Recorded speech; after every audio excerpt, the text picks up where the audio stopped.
Hey y'all, I just sent back your eavesdropping exercise to you.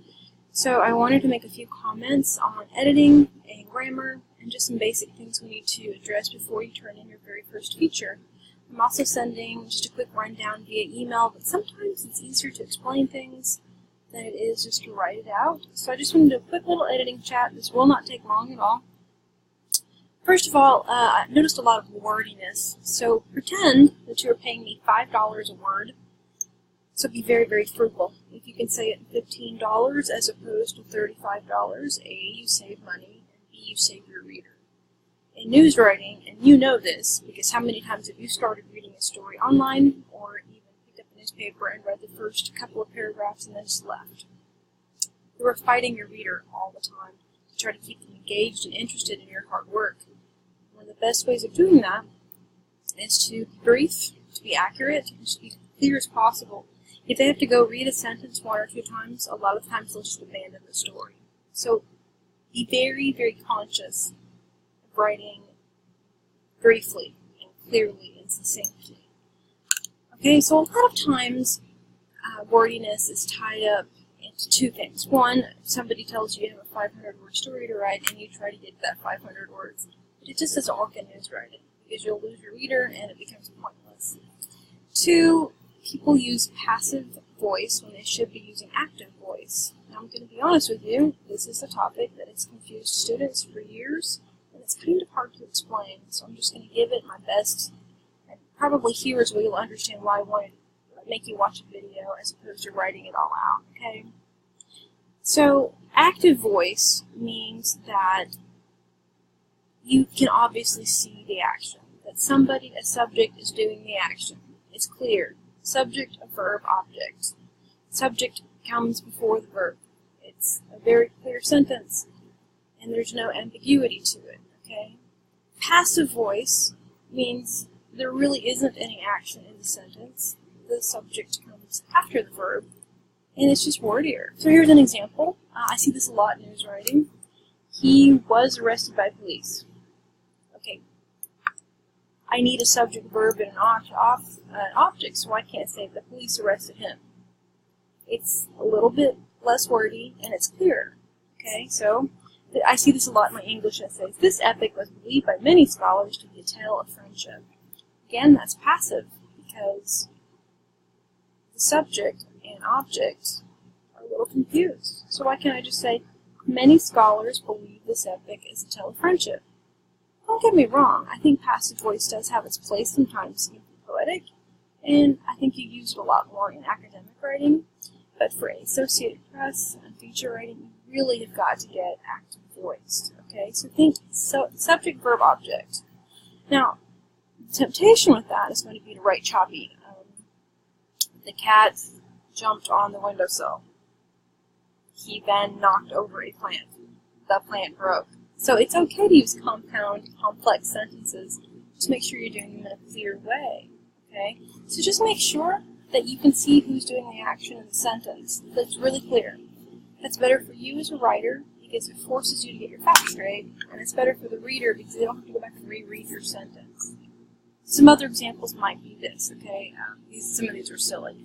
Passive voice puts the actor or the subject after the verb. Okay, so the hat was eaten by the cat. So you'll notice, okay, what's the subject? Cat. And what's the verb, the action? Eaten. So why can't I flip that around? And you'll notice that it starts with an object. So why can't we just say, the cat ate the hat? It is a lot less wordy, and it's a lot clearer. A lot of people confuse passive tense and active tense with, passive and active voice with tense, and that's not the case, okay? So if I say the cat was clawing at the sofa, it's still active because the subject appears before the verb. It's just past tense. Does that make sense? So of course you can use past tense. Just really try to make sure that subject comes before your verb. It'll simplify things. I've taken some of these from some articles that were published.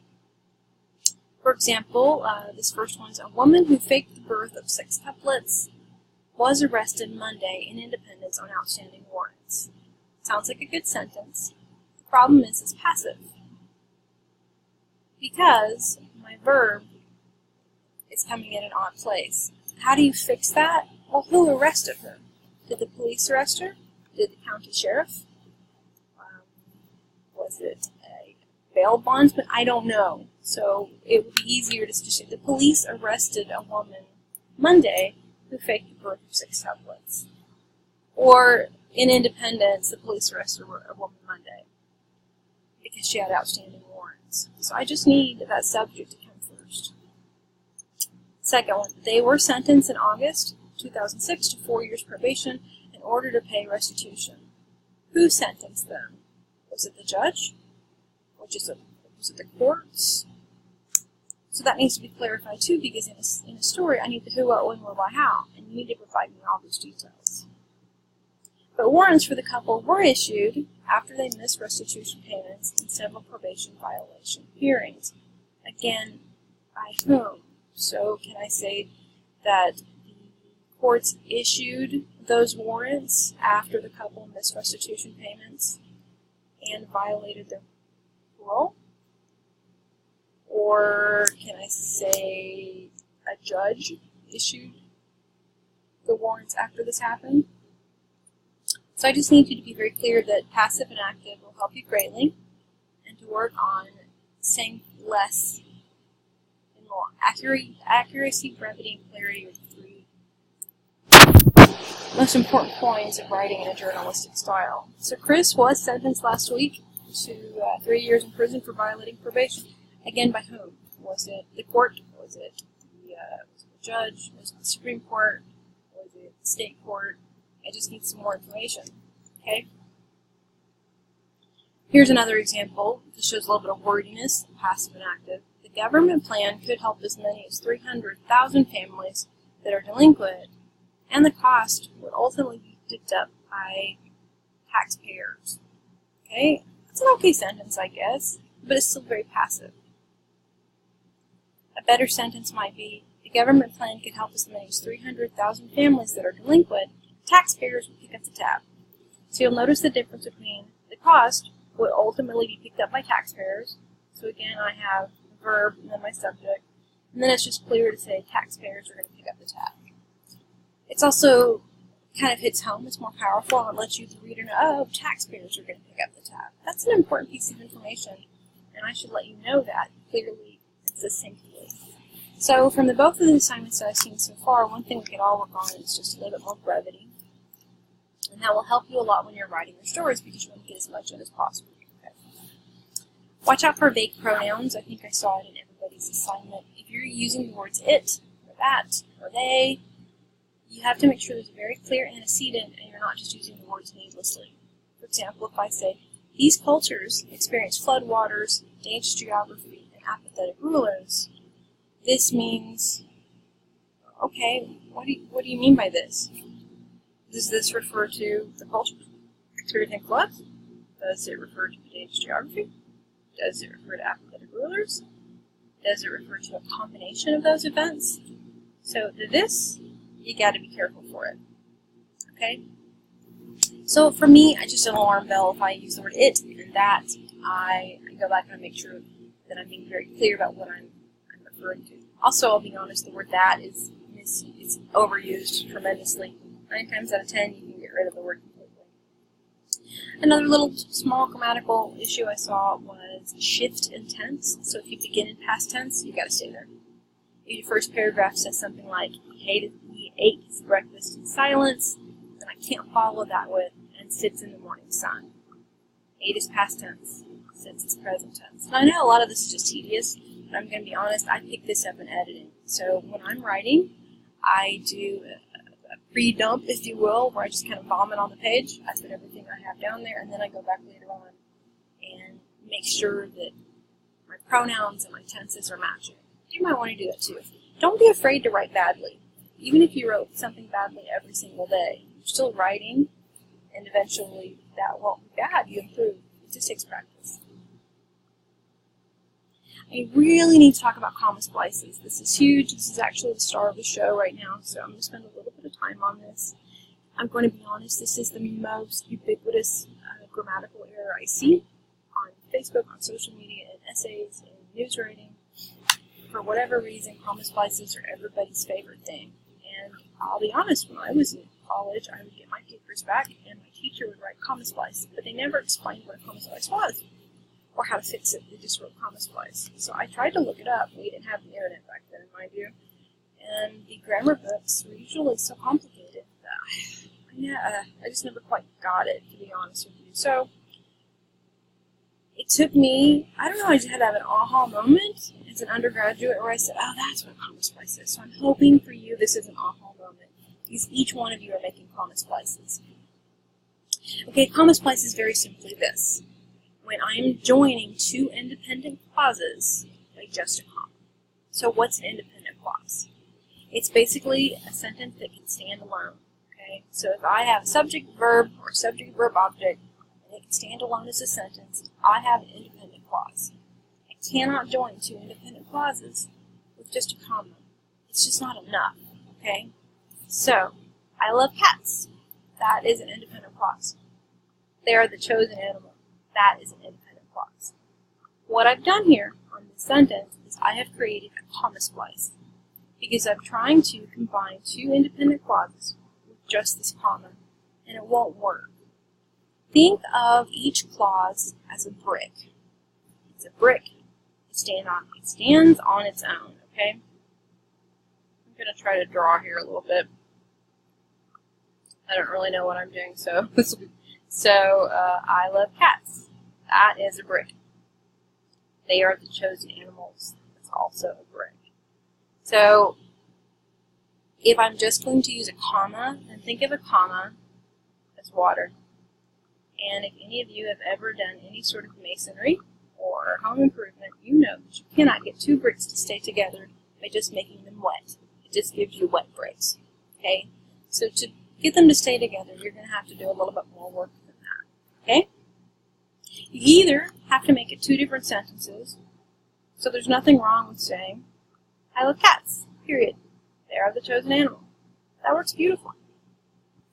Sometimes if you always write that way, it can get a little choppy, but there's nothing wrong with this sentence.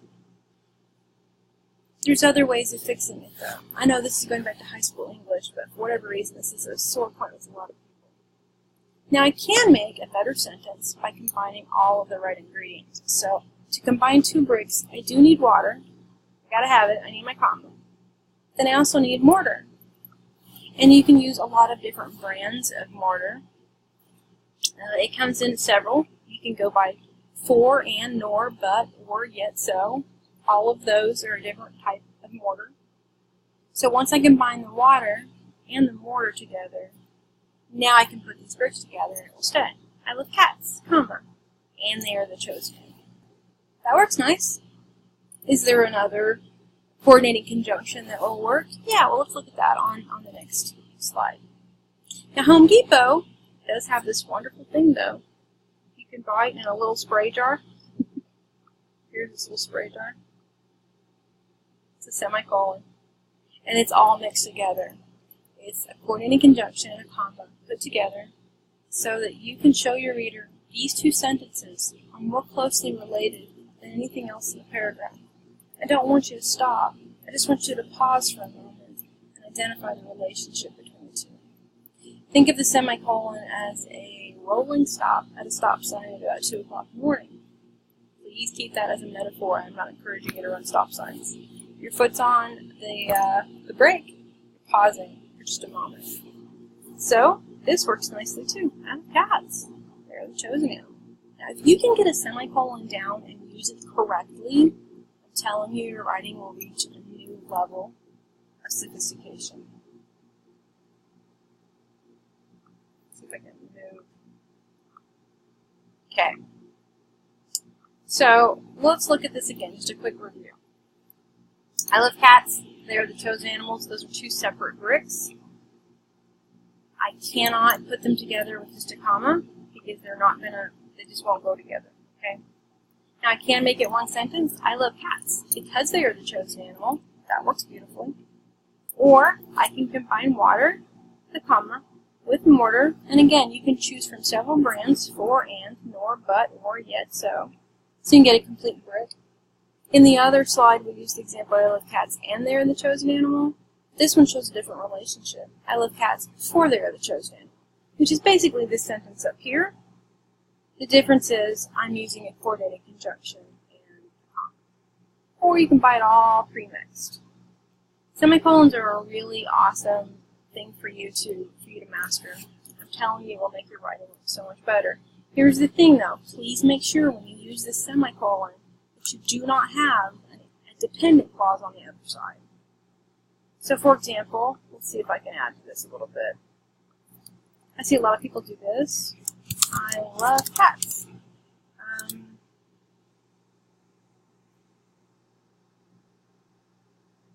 And dogs.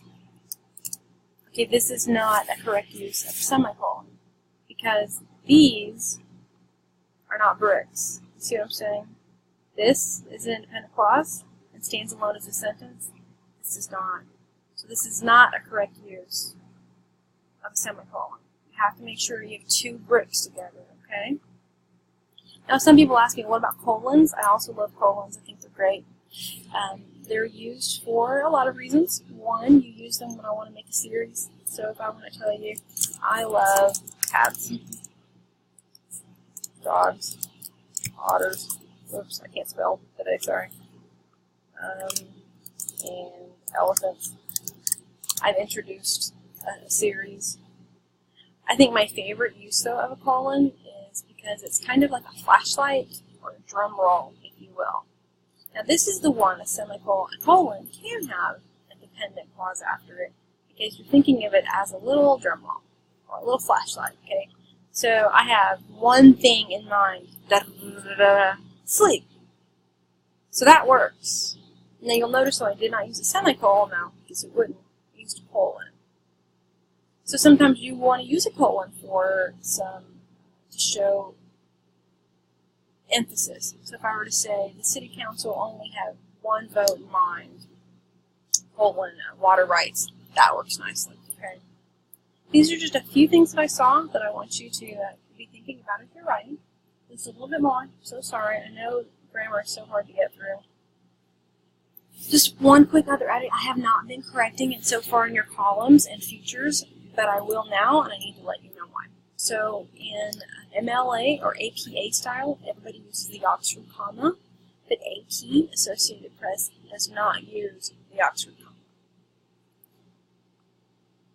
So the example I gave you was I went to the store and bought oranges, milk, and bread.